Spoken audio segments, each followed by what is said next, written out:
जिस तरह अभी राजा साहब ने कहा कि जी जब तक बाबर थे दोस्ती यारी का इल्जाम लगता था कि जी अच्छा वो रोटी गैंग है, तो रोटी गैंग के प्लेयर्स जो हैं वो टीम के अंदर आ जाते हैं और वो टीम के अंदर। मगर इस वक्त तो मोहम्मद रिजवान कहते हैं कि मैं तो कुछ लड़कों की सिलेक्शन से नाखुश हूं, यानी उनके हाथ में कुछ भी नहीं। रिजवान का ये स्टेटमेंट मैंने नहीं देखा, लेकिन जो लग रहे हैं हालात उससे तो कोई भी इस टीम से खुश नहीं है। और जिस तरह सेलेक्टर की छुप रहे हैं तो लग रहा है वो खुद भी खुश नहीं है इस चीज से। लेकिन बात यही है कि अभी हमारे पास थोड़ा सा मौका है, कुछ दिन है। अगर गलती किसी से हो जाए तो जैसे आपने कहा था कि पूरी टीमें चेंज हो जाती हैं, तो कर लेना चाहिए, क्योंकि अना का मसला नहीं बनाना चाहिए। ये पाकिस्तान की टीम है, इतना बड़ा इवेंट हमारे अपने मुल्क में हो रहा है। अल्लाह ना करे कल को परफॉर्मेंस अच्छी नहीं रही तो ये सेलेक्टर्स तो चले जाएंगे। यहाँ से $12,000 यहाँ से ले रहे थे, चलो $4,000-5,000 की कोई दूसरी नौकरी इनको मिल जाएगी। लेकिन इतने अरसे बाद यहाँ इवेंट हो रहा है तो रंग में बंद तो हमारे पड़ेगा ना। और आपको पता है इवेंट का जो फॉर्मेट है, इसमें आपको परफॉर्म करना जरूरी है। न्यूजीलैंड हो, बांग्लादेश हो, इंडिया, कोई भी हो, गलती की गुंजाइश नहीं है। एटलीस्ट 2 मैच तो जीतने होंगे। इंडिया से मैच तो बहुत तगड़ा होना है। बाकी 2 टीमें जो है, चले बांग्लादेश को भी आप इतना अगर गिनती में नहीं ला रहे, लेकिन न्यूजीलैंड तो बेहतर टीम है ना, तो उसमें गलती की गुंजाइश है ही नहीं। तो उसमें अगर आपकी थोड़ा गर्दन नीचे हो रही है किसी सेलेक्टर की तो उसको कर लेनी चाहिए, कोई ऐसी उसमें बात नहीं है। और जब चेयरमैन ने ये कह दिया है कि अगर आपको लग रहा है कि कुछ है तो कर ले, तो फिर तो बिल्कुल उनको ऐसा करना चाहिए। लेकिन बात वही है कि वो ईगो जो है ना, वो उनको शायद रोके कि नहीं भाई ऐसा हो जाएगा वैसा हो जाएगा। और आकिब साहब का बिल्कुल ठीक कहा था कि मैं भी उनको यही समझता था कि बहुत खुल के बात करते हैं, सब कुछ है, ऐसा है वैसा है। लेकिन नौकरी मिली तो अफसोस के वो उन्हीं साबिक क्रिकेटर्स की तरह हो गए जिनके ऊपर बैठकर वो टेलीविजन पे तनकीद करते थे। अब वो खुद पावर में आए तो फिर वो बिल्कुल इसी तरह के हो गए। तो ये थोड़ा अजीब लगा मुझे। आकिब नहीं रहे, इसका मतलब ये है राजा साहब, ये बड़ा रेलेवेंट पर्टिनेंट पॉइंट है। हाँ। होता ये है कि जब आप खड़े हो जाए ना, एक खड़ा हो जाए किसी गलत चीज़ के खिलाफ, हमारा कल्चर ये है, हमारी हिस्ट्री है कि फिर उसके खिलाफ गैंगअप हो जाते हैं लोग। हम उसको गिराने हाँ, की कोशिश उसको ही लम्मा पाओ एक गल सही करता है ते दरखोर इख्तरा समझो है। अब ये मेरे ख्याल में आकिब जावेद को पता चल गया कि मैं अड्डा तगड़ा नहीं है, मैं करांगा थे वो फिर हमेशा के लिए किस्सा परीना बन जाएंगे। उनको एनओसी भी नहीं मिलेंगे कि क्या कोचिंग भी नहीं कर सकेंगे, उनका बोर्ड में भी दाखिला बंद हो जाएगा अगर उन्होंने रजिस्ट किया तो। जो उनकी आदत जिसको मैं शुरू से देखता आ रहा हूँ, सुनता आ रहा हूँ, गाए I'm not claim to be his friend, but I still know. Aqib Javed भी स्ट्रांग नहीं है, जिनके लिए कहा जा रहा है कि जो वो डिसीजन ले रहे हैं उस पे मोहसिन नकवी साहब कहते हैं yes he is the chief selector. He is the chief selector नहीं, चीफ सिलेक्टर ही हैं वो, अगर आप नाम साथ ना दें। कोच हैं वो, हेड कोच हैं पाकिस्तान टीम के, वो भी अगर अपने आप को स्ट्रांग फील नहीं करते तो कौन स्ट्रांग है इस वक्त? मुझे एक बात खुद बताएं। हाँ। यहाँ पे जब कोई इस सिचुएशन में आके कमज़ोर हो जाता है फिर उसके साथ खड़ा कोई भी नहीं होता। और ये जो स्टेट है ना, उस इदारे की सतह पर ये बड़ा ऊंचा लेवल है, इसके ऊपर कोई क्रिकेट का लेवल है नहीं। और इसमें जो चेयरमैन साहब हैं वो माशाल्लाह ऑल टुगेदर बड़े स्ट्रॉन्ग हैं। अब जो कुछ एलिजिडली, जैसे जिसका भी हमारे जो कोलीग हैं खालिक साहब ने भी तस्करा किया कि कुछ तस्वीरें भी शाये हो रही हैं कि the one who is selected hedging certain connection with the powerful person.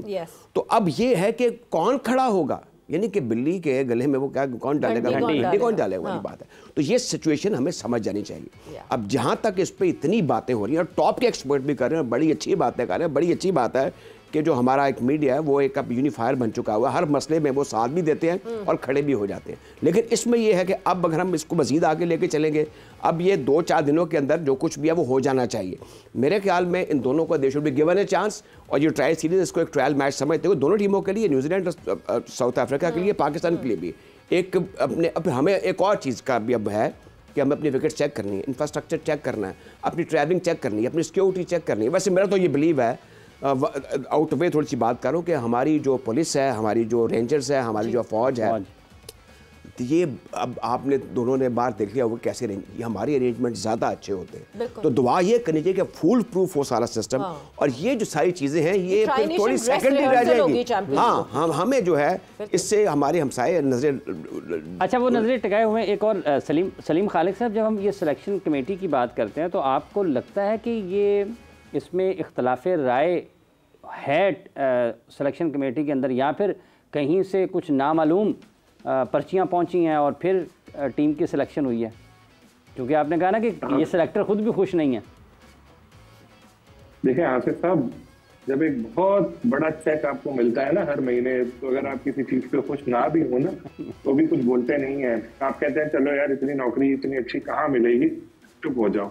और दूसरी बात ये, इस सिलेक्शन कमेटी में अगर आप देखें तो ज्यादातर लोग जो है उनका जो पास रहा है वो शरीफ लोग हैं, सीधे हैं। शरीफ तो सारे होते हैं, लेकिन कुछ लोग ऐसे होते हैं ना कि जो बात करते हैं, जैसे हमारे शाहिद आफरीदी हैं। शाहिद आफरीदी के सामने आप कोई गलत चीज करके दिखाएं, वो उठ के जवाब देंगे, वो करने नहीं देंगे आपको। वसीम अकरम है, राशिद लतीफ है, कई ऐसे लोग हैं। लेकिन जो ज्यादातर ऐसे लोग होते हैं जो फिर कभी कभी यार इतनी लॉटरी निकल आई मेरी, कोई मुझे पूछ नहीं रहा था, यहाँ पर मेरे तो इतने पैसे आ रहे हैं, तो मुझे क्या जरूरत है बोलने की भाई, यस मैन। हो सकता है उनको लेने की वजह भी एक ही है वो कि यार ये यस मैन है। आकिब जावेद साहब से मुझे बड़ी उम्मीदें थी कि यार आकिब भाई जो है ये हमेशा, जब 10 साल कलंदर में रहे उस दौरान इतने लड़ाइयां हुई कि रमीज राजा साहब ने कलंदर को ये तक कह दिया था कि इसको निकालो।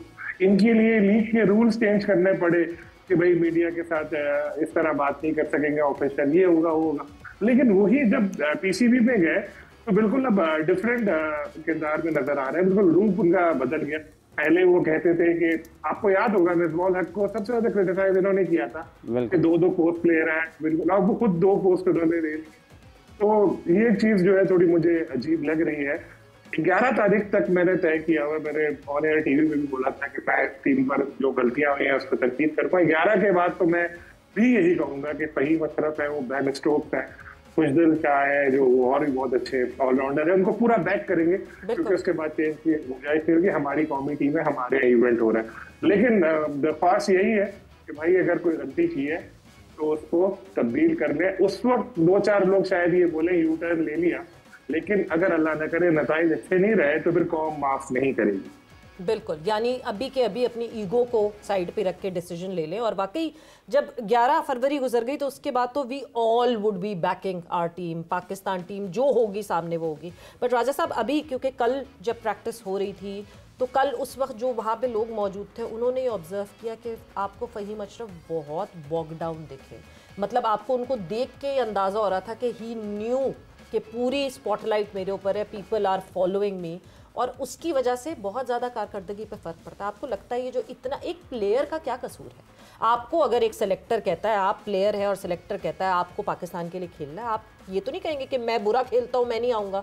ये तो सेलेक्टर्स का कसूर होना चाहिए। बट ऑल अराउंड अभी मैं देख रही हूँ कि फहीम अशरफ को बैशिंग मिल रही है, जो कि he does not deserve that. एक और चीज़ है जी कि ये इवेंट बहुत बड़ा है। जैसे अभी बात हो रही थी ना कि एक डिज़ास्टर होगा अगर हम फर्ज करें इस इवेंट में अच्छा परफॉर्म नहीं करते फॉर 2 रीज़न। एक तो हम डिफेंडिंग चैंपियन हैं, फिर ये हम इसके होस्ट भी हैं। दूसरा फिर हमें इस वक्त पूरी कौम की ये ख्वाहिश है कि इंडिया को हमें इसको हमारा एक बड़ा मार्क ऑन है, उसमें हम उसको हराएं।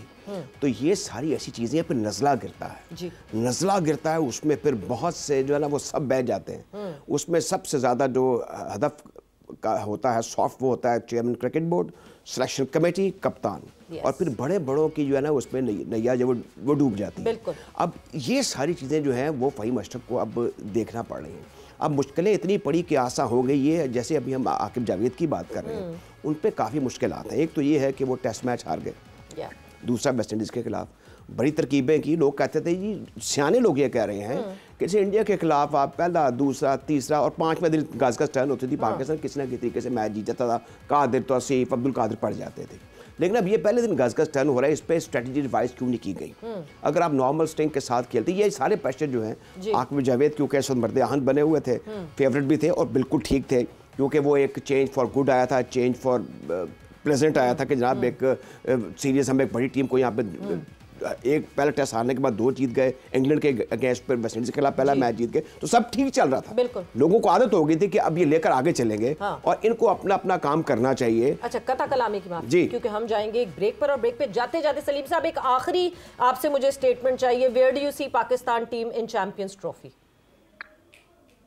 देखें, पाकिस्तान टीम इस वक्त मसाइल नजर आ रहे हैं हमें कि हमने सिर्फ एक स्पिनर लिया है जी, और मैचेस उन्हें पाकिस्तान और यूएई में स्पिनर ज्यादा होने चाहिए थे। ओपनर एक है, बाबर को हम ओपनर बनाने का सोच रहे हैं, और हमारे पास शुरू में ऐसे प्लेयर्स भी नहीं है जो छक्के लगा सके। पेस अटैक हमारा बहुत अच्छा है, बहुत बैलेंस है, तो होपफुली टीम अच्छा परफॉर्म करेगी, क्योंकि हो सकता है बिल्कुल जी, होपफुली टीम अच्छा परफॉर्म करे। वही। थैंक यू सलीम साहब, thanks a lot for joining in.